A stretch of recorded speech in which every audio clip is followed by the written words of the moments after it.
has reportedly introduced a bill that would remove certain restrictions on people under the age of 18 working, including possibly forcing them to work long hours. The bill, which has not yet passed, okay, not yet, but we live in Florida, so crazier things have happened, all right? And the bill hasn't advanced, but it could remove part of a state law that says 16 and 17-year-olds can't work before 6:30 a.m. or after 11 p.m. or for more than 8 hours when school is scheduled the next day. Civil rights attorney Alejandra Caraballo said, quote, Florida just introduced a bill to gut child labor laws and allow minors to work full-time and overnight, end quote.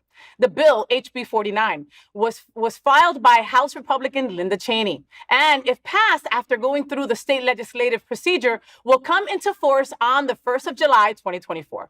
The proposed bill is part of a nationwide trend aimed at weakening child labor protection laws. A Guardian article in May revealed that 10 states across America had either proposed or passed legislation to roll back such protections in the past 2 years. Is Sunshine State not so shiny anymore? These poor kids are going to be working overnight at Krispy Kreme. What are we all talking about? What in the living hell, cow? Well, we all know that Florida has become a very shady state. Shady, so for sure. Not so shiny anymore. But I remember my first job was at a movie theater. A movie code. Yeah, when movie code existed. That was my favorite job ever. And every time, like, if I go on a job interview, they ask me what my favorite job was. And I you say that. Movie theater, because it was free popcorn and movies. Oh my God. I mean, what else do you want? Yeah, and all your friends wanted to be friends with you because you worked at the movie theater. I let them all in for free. In the back door. So, yeah. No, right through the front. Oh, okay. I was a ticket taker. Come on in. Come on in. But and I always think about it from the perspective. I remember when I was working and I would go to work after school, sorry. And then, having to get up the next day, because those of you who remember, like, that bus came at 6:30 in the morning. Yeah, it was still dark outside. It's early in the morning. So, like, depending on how long it takes to get up, like, you're getting up at, 5:30 in the morning to get ready to go to school. So I think that's a lot. I think it's a lot to have kids, especially minors, work that many hours. I think it's asking too much. And it's asking for trouble. It's asking for trouble. It's school's really important. And I think that we don't take education in this country as seriously as we should, or as other countries take education seriously. So I think this adds that layer that employers can take advantage more and getting more out of their workforce, which is not fair. It's not fair. We all buy things from China. We all get things at Temu and Wish and Amazon, right? And those things come to us. And I'm always thinking, like, which person was getting paid 2 cents an hour to put this together? Oh, yeah. You know what I mean? Yeah. That's where we're going towards, and that is very scary. But then on top of that, there are not, and I don't want to say this because not all parents are great parents. Okay, there's no manual teaching people how to be good parents. Okay, I've had friends that have been abused by their parents, physically and emotionally, and I've had friends that have had that their parents forced them to work and they're adults to help the family out.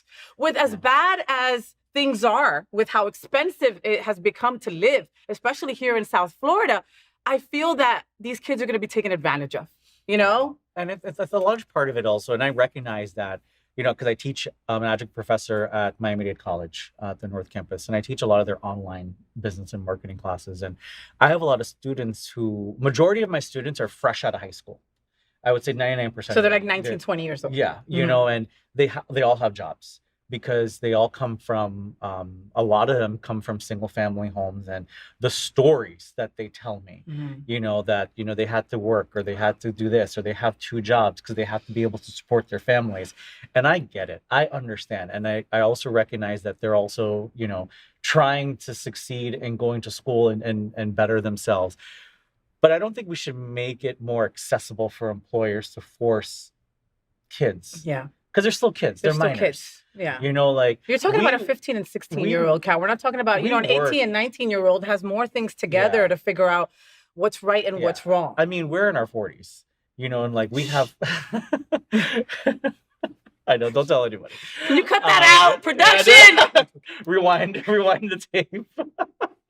You know, like we've had great careers so far, and like you had a successful career in radio. You know, and I can't even imagine what time you had to get up in the morning to be on air at 6 o'clock in the morning. I had to get up at 3 in the morning. That's crazy, you know. Pretty. And like you know, if I have to go to a meeting in Miami at 9 a.m., I have to leave home at 6:30 in the morning. Like, it's working is the rest of your life.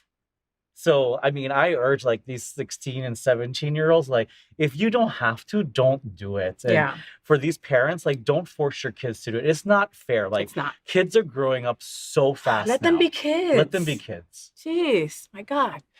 So, did you enjoy the show? I know you did. So make sure to click subscribe so you won't miss any of the events, news, or interviews right here on the Faye What Show. Ring the bell at the bottom of the screen, right there, so you'll be alerted every time we're live. You can also click on the Happening Out Television Network logo so you can see all of the shows on the most diverse LGBTQ+ media network. Find out just what we're doing to bring the L and the G together right here on the Faye What Show. Get the week started with me.